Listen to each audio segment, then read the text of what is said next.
रामराम महाराष्ट्र.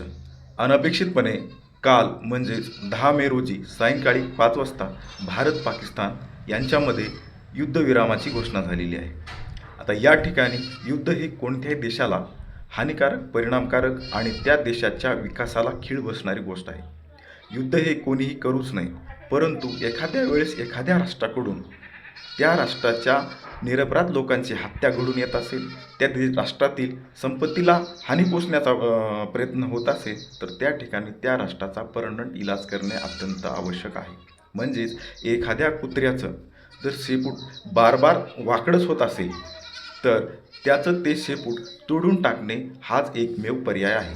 त्यामुळे आपल्याला भारताला पाकिस्तानचा एक शेवटचा पर्याय किंवा शेवटचा एक उपाय म्हणून त्याचा परमनंट इलाज करण्याची आवश्यकता होती.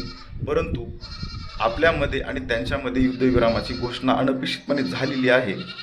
या ठिकाणी पाकिस्तानाकडून तरी युद्धविरामाची तर अपेक्षा तर नाहीच आहे, कारण काल लगेच 3 तासाच्या आतमध्ये युद्धविरामाचं उल्लंघन झालेलं आहे. तसेच शस्त्रसंधीचं सुद्धा उल्लंघन झालेलं आहे आणि आपल्या देशातील निरपराध किंवा निर्दोष लोकांना टार्गेट करण्याचा पाकिस्तानी सैन्याकडून प्रयत्न केला जात आहे. तसेच त्यांचे दहशतवादी आपल्या देशामध्ये घुसून आपल्या देशाला हानी पोहोचवण्याचा प्रयत्न केला जात आहे.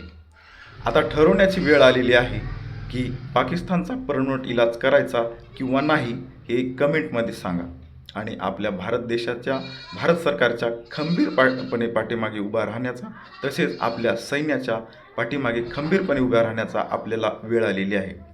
त्यामुळे आपल्या भारतीय सैन्य म्हणजेच इंडियन आर्मी किंवा आपल्या भारतीय सैन्याच्या लष्कराच्या मागं कोण कोण उभं राहणार हे कमेंटमध्ये सांगा.